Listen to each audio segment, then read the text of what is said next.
Today, I continue my quest to find the best on-airport restaurants in all of Florida. My co-pilot today is my son's girlfriend, Haley, and we're going to go check out Shortcakes, an on-airport restaurant in Labelle, Florida. With pre-flight complete and the tanks topped off, it's time to kick the tires, light the fires, and get going. Clear!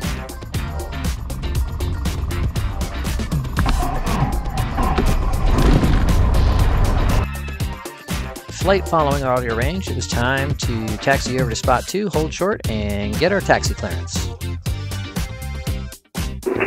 Runway 10 taxi via Lima, Alpha, cross runway 6, and I'll have a code for you shortly.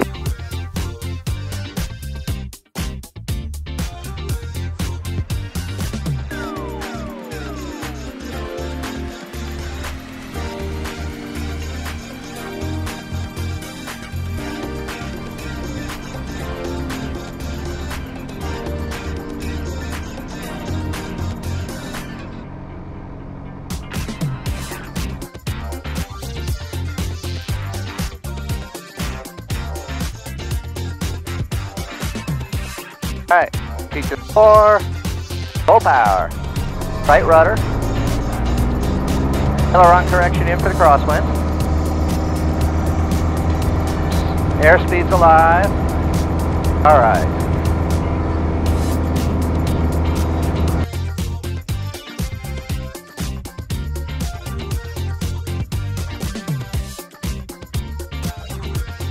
After takeoff, we'll be turning out to the west, climbing to 2,500 and flying a northwesterly course over the Everglades, just south of Clewiston, Lake Okeechobee to Labelle. 3250, countdown on departure. Let's see, 126.05, good day. Over to 126.05, good day. 81250. Number 81250, ident, maintain VFR 2,500. Number 250, radar contact, 4 miles to the northwest of Pompano Airport. Proceed on course to Labelle.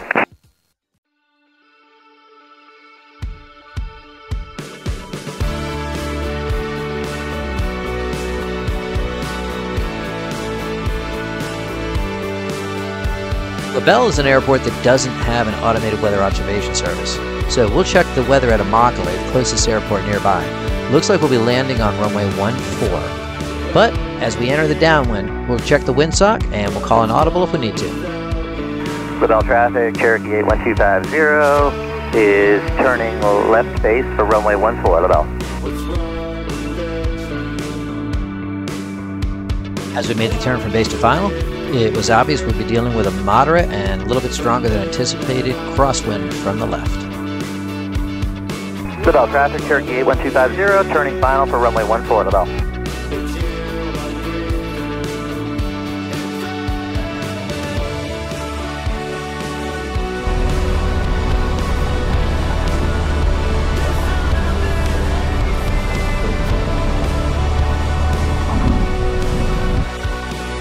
Labelle traffic, Cherokee 81250 is clear of runway 14 at taxiway Alpha 4. Funny, you parked like a car, but it's an airplane. Yep. After taxiing to the ramp, we shut the aircraft down, parked right in front of the restaurant. Now it's time to go inside and see what kind of food they have in store for us today.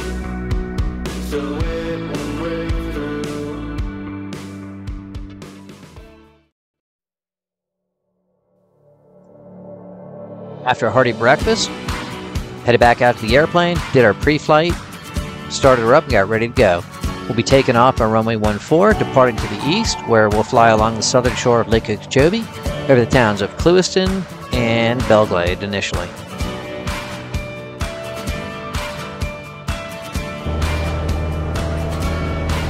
Labelle traffic, Cherokee 81250, taking off runway 14, departure to the east, Labelle.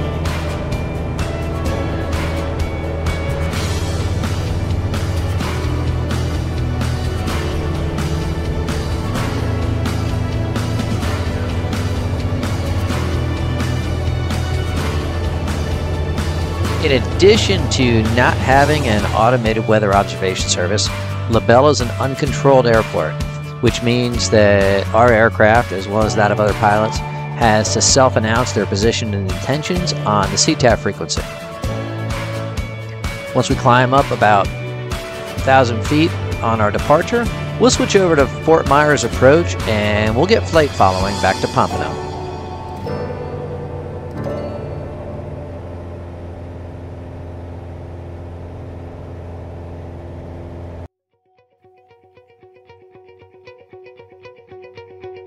This is Haley's first flight in a small aircraft. So in addition to flying along the southern shore of Lake Okeechobee, we're going to head out to the east, north of Palm Beach, till we reach the shoreline, and then we'll turn south along the shore and head back to Pompano.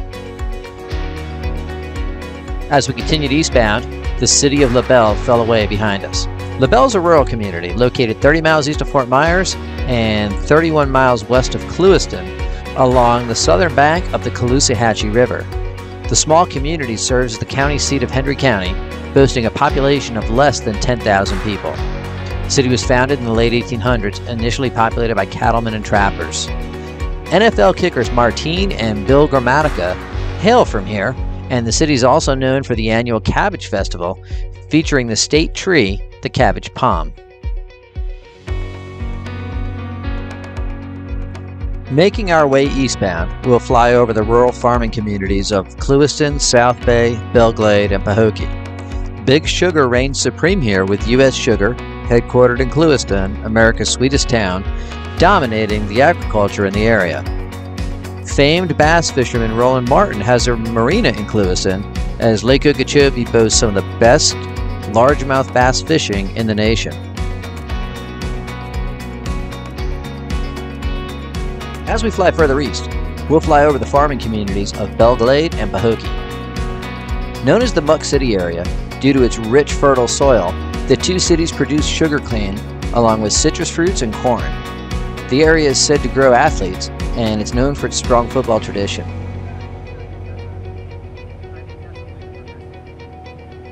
The annual Muck Bowl football game between Glade Central and Pahokee High School is one of the premier events for an area that has produced hundreds of elite college athletes and over 60 National Football League players.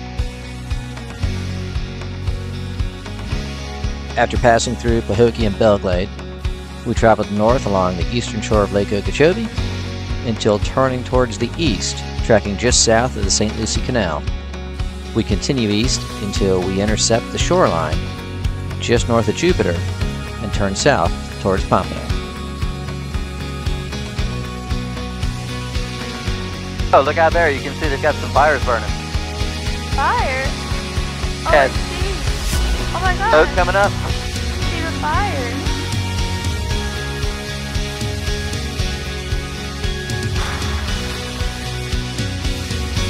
We continued eastbound as instructed by ATC, intercepting the shoreline just north of Jupiter Inlet.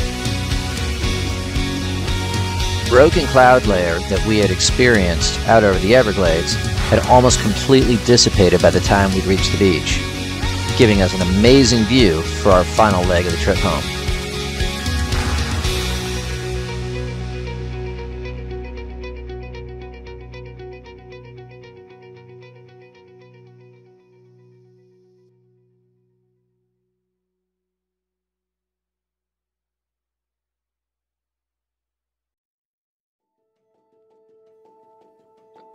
Our route of flight would take us south along the shoreline, a mile offshore at 1,000 feet, keeping us below the departure path for Palm Beach International Airport. We'd continue south through Palm Beach, Boynton, and Boca before entering the left downwind for runway 10 as we approach Hillsborough Lighthouse.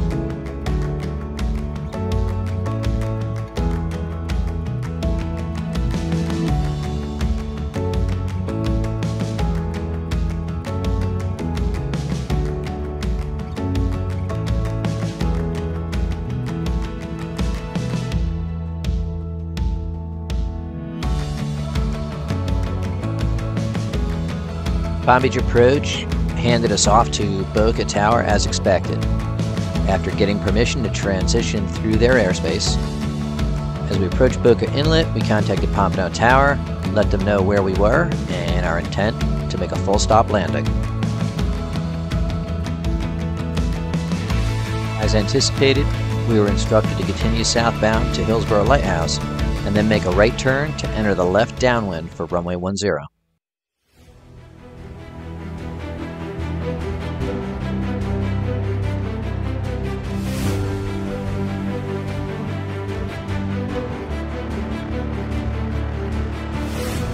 We entered the pattern on a left downwind for runway 10 at 800 feet, which is our pattern altitude.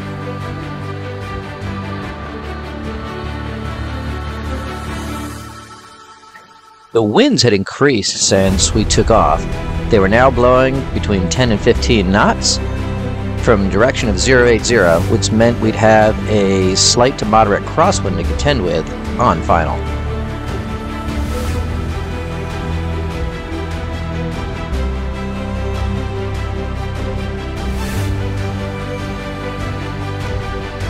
As we passed a beam of numbers, I began configuring the airplane for landing, reducing the power to 1700 RPMs and putting in the first notch of flaps.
Now that we were clear of the active runway, had to switch over to ground, get permission to taxi over to spot 3 where the fuel dock is, so we can top off the tanks.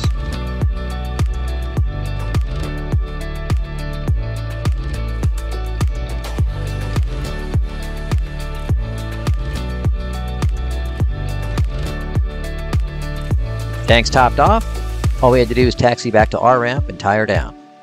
Wow, that's a neat aircraft. I wonder if the club would consider adding one of those to the fleet. Now the only question is, could I spin it perfectly so it was easy to push it straight back into the tie-down spot?